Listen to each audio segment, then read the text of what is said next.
ಶ್ರೀ ದತ್ತ ಭಾಗವತ. ಶಿವಂ ಶಾಂತಂ ಪ್ರಸನ್ನಂ ಓಂಕಾರಂ ಸಚ್ಚಿತ್ ಸುಖಂ ಕೇವಲಂ ಭಕ್ತ ಮುಕ್ತಿಪ್ರದಂ ವಂದೇ ದತ್ತಾತ್ರೇಯಂ ಜಗದ್ಗುರುಂ. ಭಾಗ 1. ಆದಿಕಾಂಡ. ಶ್ರೀ ದತ್ತ ಮಹಾತ್ಮೆ. ಅಧ್ಯಾಯ 7. ದತ್ತಾತ್ರೇಯನು ಅರ್ಜುನನಿಗೆ ಯೋಗಗಳನ್ನು ಕುರಿತು ಹೇಳಿದ್ದು, ಅದರಂತೆ ಅರ್ಜುನನು ಯೋಗ ಸಾಧನೆಯನ್ನು ಮಾಡಿದ್ದೂ ಅಲ್ಲದೆ ಅವನಿಗೆ ದತ್ತಾತ್ರೇಯನಿಂದ ಅವಧೂತ ಜ್ಞಾನ ಹಾಗೂ ಜೀವನ್ಮುಕ್ತ ತತ್ವದ ನಿರೂಪಣೆ. ದಯಾಸಾಗರನಾದ ದತ್ತ ಗುರುವಿನ ಮಹಾತ್ಮೆಯನ್ನು ವರ್ಣಿಸುವುದು ಯಾರಿಂದಲೂ ಕಷ್ಟ ಸಾಧ್ಯ. ಕೇವಲ ಸದ್ಭಕ್ತನಾದ ಅರ್ಜುನನಿಗೆ ದೇಹ ಬುದ್ಧಿಯನ್ನು ಬಿಡಿಸಿ ಆತ್ಮಜ್ಞಾನದ ಮಾರ್ಗವನ್ನರುಹಿದನು ಕರುಣದಲ್ಲಿ.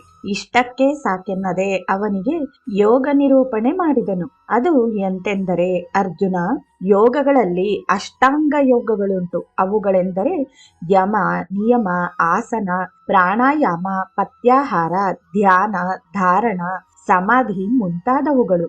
ಜೀವಿಗಳಿಗೆ ಪೀಡೆಯನ್ನುಂಟು ಮಾಡದಿರುವುದೇ ಅಹಿಂಸೆಯ ಲಕ್ಷಣ. ನಿಜವನ್ನೇ ಹೇಳುವುದು ಸತ್ಯದ ಲಕ್ಷಣ. ಕಷ್ಟದಲ್ಲಿ ಭಾಗಿಯಾಗುವುದು ದಯದ ಲಕ್ಷಣ. ಸರಳ ವರ್ತನೆಯೇ ದುಃಖವನ್ನು ನುಂಗುವುದೇ ಕ್ಷಮೆಯ ಲಕ್ಷಣ. ನಿರ್ವಿಕಾರದಲ್ಲಿರುವುದೇ ಧೃತಿಯ ಲಕ್ಷಣ. ಸಾತ್ವಿಕವಾದದ್ದು ಮಿತಾಹಾರದ ಲಕ್ಷಣ.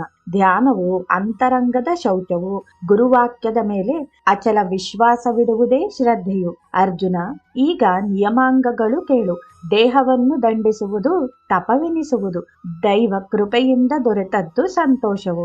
ವೇದಾಂತದ ಮೇಲೆ ವಿಶ್ವಾಸವಿಡುವುದು ಅಸ್ತಿತ್ವವು. ಗುರುವಾಕ್ಯಗಳು ಭಕ್ತಿಯಿಂದ ಅಭ್ಯಾಸ ಮಾಡುವುದು ಶ್ರವಣವು. ಮನಸ್ಸಿನಿಂದ ನೀಡುವುದು ದಾನವು.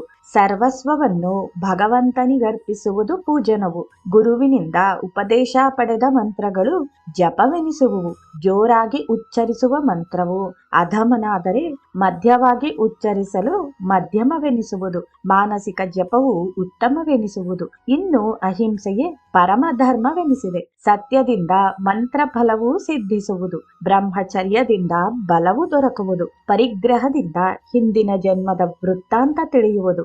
ಮನೋನಿಗ್ರಹದಿಂದ ಆತ್ಮದರ್ಶನವಾಗುವುದು. ಗುರು ಸಾನ್ನಿಧ್ಯದಲ್ಲಿ ಕುಳಿತು ಭಕ್ತಿಯಿಂದ ಜಪ ಮಾಡಿದರೆ ಸಮಾಧಿ ಸುಖವು ಲಭಿಸುವುದು. ಹೀಗೆ ಯಮನಿಯಮ ಸಾಧಿಸುವುದು ಉತ್ತಮ ಸಾಧನೆ ಎನಿಸುವುದು.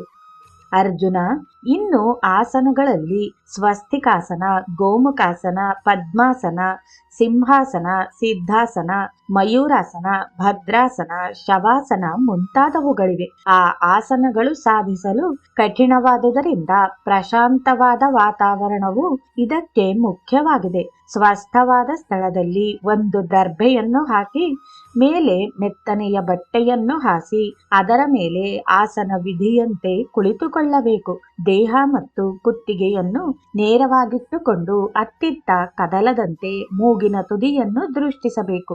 ಹೀಗೆ ಪ್ರಾಣಾಯಾಮವನ್ನು ಆಚರಿಸಲು ಮನಸ್ಸು ಜಯಿಸಲ್ಪಡುವುದು. ಇಂದ್ರಿಯಗಳನ್ನು ಮರಳಿಸಿ ಮನದಲ್ಲಿ ಲಯ ಮಾಡಬೇಕು. ಮನಸ್ಸನ್ನು ಆತ್ಮನಲ್ಲಿ ನಿಲ್ಲಿಸಲು ಧಾರಣೆ ಎನ್ನುವರು. ಗುರುಪದೇಶದಂತೆ ಯತ್ನಪೂರ್ವಕವಾಗಿ ಅಚಲವಾದ ಮನಸ್ಸನ್ನು ಆತ್ಮನಲ್ಲಿ ತಂದು ನಿಲ್ಲಿಸುವುದೇ ಧ್ಯಾನವೆನ್ನುವರು. ಹೀಗೆ ಕಾಮಕ್ರೋಧಾದಿಗಳನ್ನು ತೊರೆದು ಮಾಡುವ ಅಖಂಡ ಧ್ಯಾನದಿಂದಾಗಿ ಆತನು ವಿಜಾತಿಯನ್ನು ತೊರೆದು ಸಜಾತಿ ಎನಿಸಿದ ಅಹಂ ಬ್ರಹ್ಮಾಸ್ಮಿ ಎಂಬ ಭಾವವನ್ನು ತಳೆಯುವನು. ಅದಕ್ಕೆ ಸವಿಕಲ್ಪ ಸಮಾಧಿ ಎಂದು ಕೂಡ ಕರೆಯುವರು. ಅಂಥವನು ಜೀವನ್ಮುಕ್ತನೆನಿಸುವನು. ಅವನೇ ಯೋಗ ಸಾಮ್ರಾಜ್ಯದ ಚಕ್ರವರ್ತಿ ಎನಿಸುವನು. ಅರ್ಜುನ, ಇವೆಲ್ಲವನ್ನು ಗುರೋಪದೇಶವಿಲ್ಲದೆ ಸಾಧಿಸಲು ಯತ್ನಿಸಿದರೆ ಅವಘಡವೇ ಉಂಟಾಗುವುದು ಎಂದಾಗ ಅರ್ಜುನನು ಗುರುನಾಥನನ್ನು ಕೊಂಡಾಡಿದನು. ಅಲ್ಲದೆ ಅತ್ರಿ ನಂದನನನ್ನು ಕುರಿತು, ಗುರುರಾಯ, ಯೋಗ ಸಾಧನೆಯಿಂದ ಸಾಕ್ಷಾತ್ಕಾರವಾಗುವುದಾದರೆ ಮಹಾಕಾವ್ಯದ ವಿಚಾರ ನಮಗೇಕೆ ಬೇಕು ಎಂದು ಪ್ರಶ್ನಿಸಲು ಆನಂದಮಯನಾದ ಗುರುವರನು ಮುಗುಳ್ನಗೆ ಬೀರುತ್ತಾ, ಅರ್ಜುನ, ಕೇವಲ ಯೋಗ ಮಾತ್ರದಿಂದ ನಿರ್ವಾಣ ಸ್ಥಿತಿಯು ಪ್ರಾಪ್ತವಾಗುವುದಿಲ್ಲ. ಅದಕ್ಕೆ ಜ್ಞಾನವೂ ಬೇಕು. ಮನಸ್ಸು ಎಲ್ಲೆಲ್ಲಿಗೆ ಹೋಗ ಬಯಸುವುದು ಅಲ್ಲಲ್ಲಿ ವಿವೇಕದಿಂದ ಅದನ್ನು ನಿಗ್ರಹಿಸಿ ಸತ್ವಶೀಲ ಬುದ್ಧಿಯ ಸಹಾಯದಿಂದ ಮನಸ್ಸು ಸಂಪೂರ್ಣವಾಗಿ ಗೆಲ್ಲಬೇಕು. ಇದರಿಂದಾಗಿ ಆ ಮನಸ್ಸು ಸ್ವತಃ ಆತ್ಮರೂಪದಲ್ಲಿಯೇ ಸಮಾಧಾನವನ್ನು ಹೊಂದುವುದೋ ಇದುವೇ ನಿಜವಾದ ಯೋಗವೆನಿಸುವುದು. ಜೀವಾತ್ಮನ ಹಾಗೂ ಪರಮಾತ್ಮನ ಐಕ್ಯತೆಯನ್ನು ಸಾಧಿಸುವುದೇ ಶ್ರೇಷ್ಠ ಯೋಗವೆನಿಸುವುದು. ಅದುವೇ ಜ್ಞಾನ ಯೋಗವೆನಿಸುವುದು. ಹೀಗೆ ಭಗವದ್ಭಕ್ತರಾದ ಯೋಗಿಗಳು ನನಗೆ ಅತ್ಯಂತ ಪ್ರಿಯರೆನಿಸುವರು. ಅಲ್ಲದೆ ಅಂತಹವರು ನಿರ್ಜನ ಪ್ರದೇಶದಲ್ಲಿದ್ದರೂ ಅಲ್ಲದೆ ಜನರ ಮಧ್ಯದಲ್ಲಿದ್ದರೂ ಅಖಂಡವಾದ ಶಾಂತಿಯನ್ನು ಹೊಂದುವರು. ಇವರೇ ನನಗೆ ಪ್ರಿಯರಾಗಿರುವರು. ಅರ್ಜುನ, ನೀನು ನನಗೆ ಪ್ರಿಯ ಭಕ್ತನಾದುದರಿಂದ ನಿನಗೆ ಯೋಗದ ವಿಚಾರವನ್ನು ತಿಳಿಸಿದೆನು ಎಂದು ಅತ್ರಿನಂದನನು ನುಡಿಯಲು ಕಾರ್ತವೀರ್ಯಾರ್ಜುನನು ಅತ್ಯಂತ ಆನಂದಭರಿತನಾಗಿ ಅಖಿಲಾಂಡ ಕೋಟೆ ಬ್ರಹ್ಮಾಂಡ ನಾಯಕನಿಗೆ ಎರಗಿದನು ಭಕುತಿಯಲ್ಲಿ. ಹೇ ದತ್ತ, ಹೇ ಸದ್ಗುರುನಾಥ, ನಿನ್ನ ಜ್ಞಾನವಾಕ್ಯದಿಂದಾಗಿ ನನ್ನಲ್ಲಿಂದು ಜ್ಞಾನ ಸೂರ್ಯ ಉದಯವಾಯಿತು. ಗುರುನಾಥ, ನನ್ನಂತ ಅಜ್ಞಾನಿಗೆ ಒಲಿದು ಜ್ಞಾನ ಪ್ರಸಾದವನ್ನಿಕ್ಕಿ ಆನಂದದಿಂದ ಹರಸಿದಿ. ಅತ್ರಿನಂದನ, ನನ್ನಲ್ಲಿಗೆ ಅಭಿಮಾನವು ನಷ್ಟವಾಗಿ ದೇಹವು ಸಂಪೂರ್ಣವಾಗಿ ದತ್ತಮಯವಾಗಿದೆ. ಸದ್ಗುರುನಾಥ, ನನಗೀಗ ತಂದೆ ತಾಯಿಯು ನೀನೇ ಆಗಿರುವೆ. ಯಾರು ನನ್ನಲ್ಲಿ ಭಕ್ತಿಯುಳ್ಳವರಾಗಿರುವರೋ ಅವರು ಮಾತ್ರ ಕರ್ಮಫಲವನ್ನು ಬೀಸಾಡಿ ನಿನ್ನ ಸ್ವರೂಪ ಜ್ಞಾನವನ್ನು ಹೊಂದುವರು. ಗುರುರಾಯ, ನಿನ್ನ ಲೀಲೆಗಳು ಅಪಾರವಾಗಿವೆ. ಭಕ್ತವತ್ಸಲನಾದ ನೀನು ನನ್ನ ಮನಸ್ಸನ್ನು ದತ್ತಮಯವಾಗಿಸಿದೆ. ಧನ್ಯ ಧನ್ಯ ಗುರುದೇವ ಎಂದೆನುತ ಕಾರ್ತವೀರ್ಯಾರ್ಜುನನು ದತ್ತ ಪಾವನ ಮೂರ್ತಿಯ ಪಾದದ ಮೇಲೆ ಬಿದ್ದು ಉರುಳಾಡ ಹತ್ತಿದನು. ಅವನ ನರನಾಡಿಗಳೆಲ್ಲವೂ ದತ್ತ ದತ್ತನೆನ್ನುತ್ತಿದ್ದವು. ಅವನ ಭಕ್ತಿ ಭಾವದ ಭರತಿಯನ್ನಾಲಿಸಿದ ದತ್ತನೂ ಸಹ ಸಂತುಷ್ಟನಾಗಿ ಪ್ರಿಯ ಶಿಷ್ಯನ ತೋಳುಗಳನ್ನು ಹಿಡಿದೆತ್ತಿ ಅರ್ಜುನನ ಕಣ್ಣೀರನ್ನು ಒರೆಸೊತ್ತ ಬಿಗಿದಪ್ಪಿಕೊಂಡು ಮತ್ತೆ ಮುಂದಿನದನ್ನು ಹೇಳಹತ್ತಿದನು. ಅರ್ಜುನ, ನೀನೀಗ ಸಾಧನೆಯಲ್ಲಿ ತೊಡಗಿ ಜ್ಞಾನವನ್ನು ವಿಜ್ಞಾನವನ್ನಾಗಿಸಿಕೊಳ್ಳಬೇಕು. ಅದಕ್ಕಾಗಿ ಇಲ್ಲೇ ಇರುವ ನಿರ್ಜನವಾದ ಗುಹೆಯೊಂದರಲ್ಲಿ ಪ್ರವೇಶ ಮಾಡಿ ಆಸನವನ್ನು ಹಾಕಿ ಪ್ರಯತ್ನ ಪೂರ್ವಕವಾಗಿ ಯೋಗ ಸಾಧನೆ ಮಾಡು. ಧೈರ್ಯದಿಂದ ಗುಹೆ ಪ್ರವೇಶ ಮಾಡುವವನಾಗು ಎಂದೆನಲು ಅರ್ಜುನನು ಬೋಧರೂಪಿ ದತ್ತನ ಪಾದಗಳಿಗೆರಗಿದನು ಬಹು ಭಕುತಿಯಲಿ. ಆಗ ಮತ್ತೆ ದತ್ತನು ತನ್ನ ವರದ ಹಸ್ತಗಳನ್ನು ಭಕ್ತನ ತಲೆಯ ಮೇಲಿರಿಸಿ ವರಪ್ರದಾನ ಮಾಡಿರಲು ಅರ್ಜುನನು ಅತ್ತ ಗುಹೆ ಪ್ರವೇಶ ಮಾಡಿ ಅಲ್ಲಿ ಸ್ಥಿರಾಸನವನ್ನು ಹಾಕಿ ಪ್ರಾಣಾಯಾಮ, ಧ್ಯಾನ, ಧಾರಣಾದಿಗಳನ್ನು ಆಚರಿಸಲು 3 ತಿಂಗಳಲ್ಲಿ ಅವನಿಗೆ ಸಮಾಧಿ ಸಿದ್ಧಿಸಿತು. ನಂತರ ಮತ್ತೆ ಗುರುದರ್ಶನದ ಇಚ್ಛೆಯುಂಟಾಗಲು ಅರ್ಜುನನು ದತ್ತನಲ್ಲಿಗೆ ಬರುವನು. ಬಂದವನೇ ಗುರುವರನ ಕಾಲಿಗೆರಗಲು ದಯಾಸಾಗರನಾದ ದತ್ತಾತ್ರೇಯನು ಕಾರ್ತವೀರ್ಯಾರ್ಜುನನನ್ನು ಅಪ್ಪಿಕೊಂಡು ಮತ್ತೆ ಅವನಿಗೆ ಅವಧೂತ ಜ್ಞಾನ ಹಾಗೂ ಜೀವನ್ಮುಕ್ತ ತತ್ವವನ್ನು ಬೋಧಿಸಿದನು. ಅಷ್ಟೇ ಅಲ್ಲದೆ ದತ್ತಾತ್ರೇಯನು ಕಾರ್ತವೀರ್ಯಾರ್ಜುನನನ್ನು ಕುರಿತು, ಅರ್ಜುನ, ನೀನು ನನ್ನ ಪರಮ ಭಕ್ತನು. ಇನ್ನು ನಿನಗೆ ಅವಧೂತ ಜ್ಞಾನ ಹಾಗೂ ಜೀವನ್ಮುಕ್ತ ತತ್ವದ ಬಗ್ಗೆ ಹೇಳುವೆನು. ಚಿತ್ತೈಸೆನಲು ಅರ್ಜುನನು ಭಕ್ತಿಯಲ್ಲಿ ಮತ್ತೆ ಮತ್ತೆ ಗುರುಪಾದಗಳಿಗೆ ಎರಗುವನು. ಆಗ ಕರುಣಾಸಾಗರನಾದ ಗುರುವರನು, ಭಕ್ತವತ್ಸಲ, ಅದ್ವೈತವು ವೇದಾಂತದ ಉತ್ತುಂಗ ಶಿಖರಗಳಲ್ಲಿ ಒಂದು. ಇದರಲ್ಲಿ ಕೆಲವು ಶ್ರುತಿ ಪ್ರಧಾನ, ಮತ್ತೆ ಕೆಲವು ಯುಕ್ತಿ ಪ್ರಧಾನ, ಇನ್ನು ಕೆಲವು ಅನುಭವ ಪ್ರಧಾನ. ಇವುಗಳಲ್ಲಿ ಅವಧೂತ ಜ್ಞಾನವು ಅನುಭವ ಪ್ರಧಾನವಾಗಿದೆ. ಅಲ್ಲಿ ಅವಧೂತನಾದವನು ಉಪಾಸನೆ ಉಪದೇಶಗಳನ್ನು ಮೀರಿ ಹೋಗುವನು. ನಾಮ, ರೂಪ, ದೇಶ, ಕಾಲ, ಕಾರ್ಯ, ಕಾರಣ ಇವುಗಳನ್ನೂ ಮೀರಿ ನಿಲ್ಲುವನು. ಆ ಸ್ಥಿತಿಯನ್ನೇ ಸಹಜ ಶಿವ ಅಥವಾ ಸಹಜ ಸಮರಸವೆನ್ನುವರು. ಅದ್ವೈತವು ತೋರಿಕೆಯ ಜಗತ್ತನ್ನು ತೊರೆದು ಪರಮ ಸತ್ಯವನ್ನು ನಿಸ್ಸಂಕೋಚದಿಂದ ಸ್ವೀಕರಿಸುವುದು.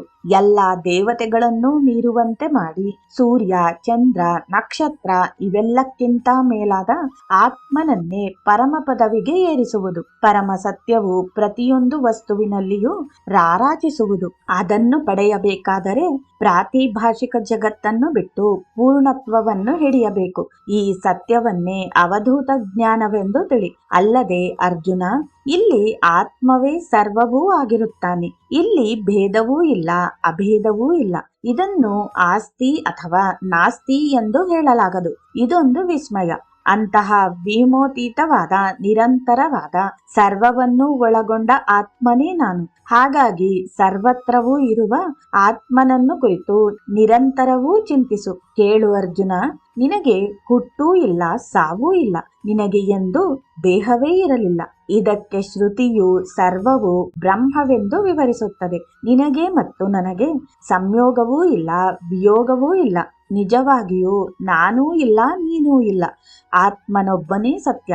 ವತ್ಸ, ಈ ಜನ್ಮ, ಮೃತ್ಯು, ಚಿತ್ತ, ಬಂಧ, ಮೋಕ್ಷ, ಶುಭ ಅಶುಭ, ನಾಮ ರೂಪ ಇವಾವುವೂ ನನಗೆ ಮತ್ತು ನಿನಗೆ ಇಲ್ಲ. ಹೀಗಿರುವಾಗ ನೀನು ಏಕೆ ರೋಧಿಸುವೆ?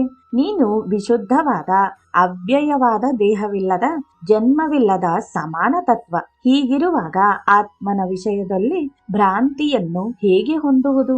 ಮಡಕೆ ಒಡೆದ ಮೇಲೆ ಅದರಲ್ಲಿರುವ ಆಕಾಶ ಭೇದವರ್ಜಿತವಾದ ಮಹಾಕಾಶದಲ್ಲಿ ಲಯವಾಗುವುದು. ಮನಸ್ಸು ಶುದ್ಧವಾದ ಶಿವಸ್ವರೂಪದಲ್ಲಿರುವಾಗ ಯಾವ ಭೇದ ಭಾವವೂ ಇರುವುದಿಲ್ಲ. ಪ್ರಿಯ ಭಕ್ತನೇ, ವೇದಗಳಾಗಲಿ, ಲೋಕಗಳಾಗಲಿ, ಯಜ್ಞಗಳಾಗಲಿ, ವರ್ಣಾಶ್ರಮಗಳಾಗಲಿ, ಕುಲವಾಗಲಿ, ಜಾತಿಯಾಗಲಿ, ಧೂಮ ಮಾರ್ಗವಾಗಲಿ, ದೀಪ್ತಿ ಮಾರ್ಗವಾಗಲಿ ಪರಮ ಗುರಿಯಲ್ಲ.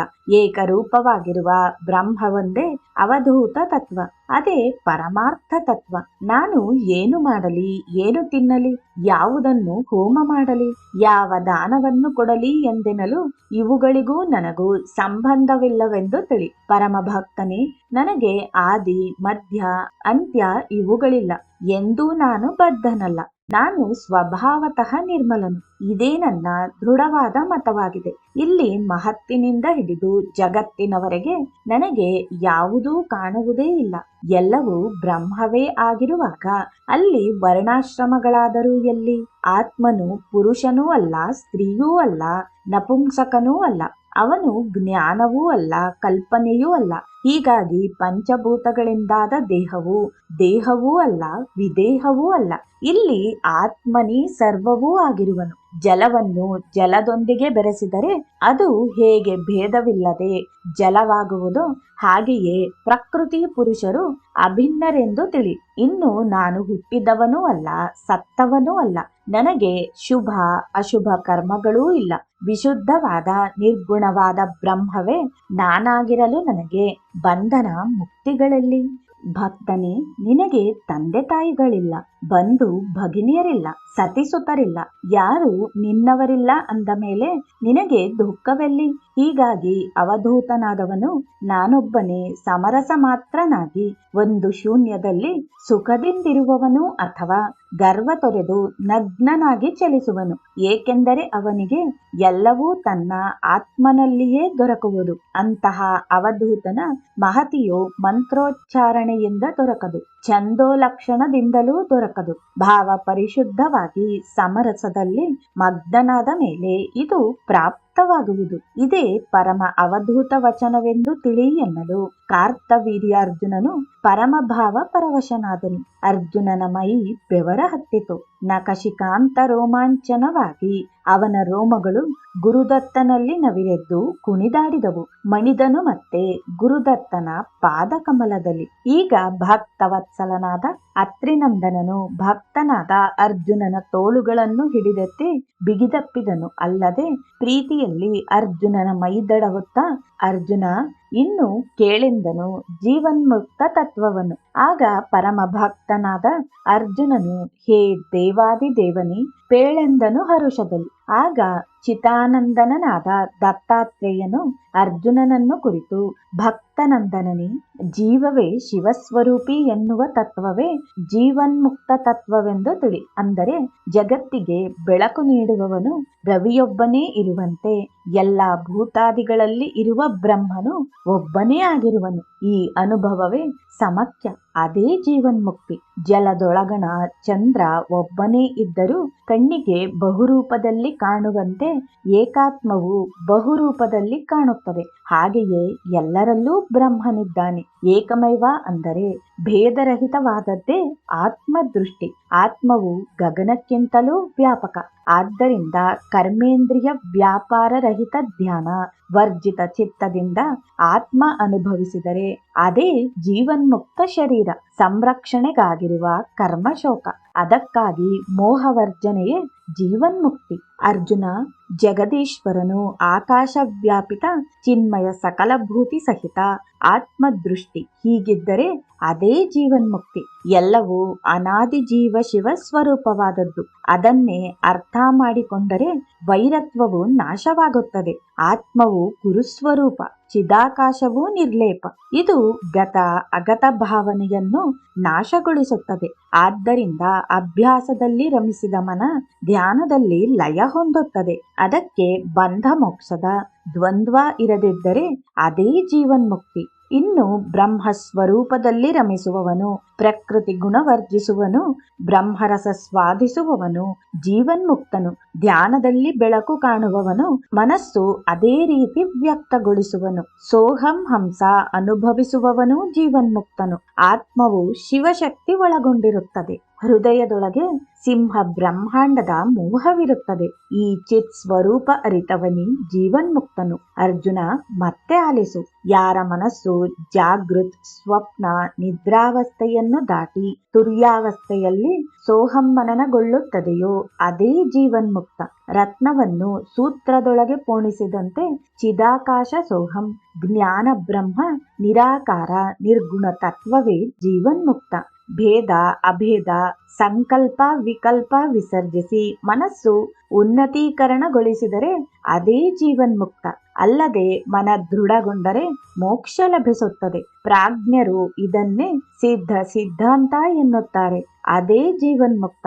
ಹೀಗೆ ಅತ್ರಿ ನಂದನನಾದ ದತ್ತಾತ್ರೇಯನು ಅರ್ಜುನನನ್ನು ಕುರಿತು ಅವಧೂತ ಮಾರ್ಗ ಹಾಗೂ ಜೀವನ್ಮುಕ್ತ ತತ್ವವನ್ನು ಸಾಂಗವಾಗಿ ಹೇಳಲು ಅರ್ಜುನನಿಗೆ ಪೂರ್ಣ ಸಮಾಧಿ ಸುಖ ಲಭಿಸಿತು. ದತ್ತ ಪಾದಗಳನ್ನು ಬಿಟ್ಟು ಕದಲದಾದನು. ಆಗ ಕರುಣಾಗನನಾದ ದತ್ತನು ಅರ್ಜುನನ ಮೈದಡವುತ್ತ ಅವನನ್ನು ಹಿಡಿದೆಬ್ಬಿಸಿ ತನ್ನ ಹತ್ತಿರವೇ ಕುಳ್ಳಿರಿಸಿಕೊಂಡು, ಅರ್ಜುನ, ನೀನು ನನ್ನ ಪರಮ ಭಕ್ತನು, ನೀನೇ ಧನ್ಯನು. ಈಗ ನೀನು ನಿನ್ನ ರಾಜ್ಯಕ್ಕೆ ತೆರಳುವವನಾಗು. ಅಲ್ಲಿಗೆ ಹೋಗಿ ಪ್ರಜೆಗಳನ್ನು ಪರಿಪಾಲಿಸು. ನನ್ನ ಸ್ಮರಣೆಯಲ್ಲೇ ರಾಜ್ಯಭಾರವನ್ನು ನಿರ್ವಹಿಸುವವನಾಗು. ಎಲ್ಲವೂ ನಿನ್ನ ಗುರುವಿನದು ಎಂಬ ಭಾವವನ್ನು ಹೊಂದಿ ಭಗವದರ್ಪಣ ಭಾವದಿಂದ ಸತ್ಕರ್ಮಗಳನ್ನು ಆಚರಿಸು ಎಂದು ಅತ್ರಿನಂದನನು ಆನಂದದಲ್ಲಿ ನುಡಿದನು. ಹೀಗೆ ಗುರುವರನ ಮಾತು ಕೇಳಿದ ಅರ್ಜುನನು, ಹೇ ಗುರುವರನೇ, ನಿನ್ನನ್ನು ಬಿಟ್ಟು ನಾನು ಎಲ್ಲಿಗೆ ಹೋಗಲಿ?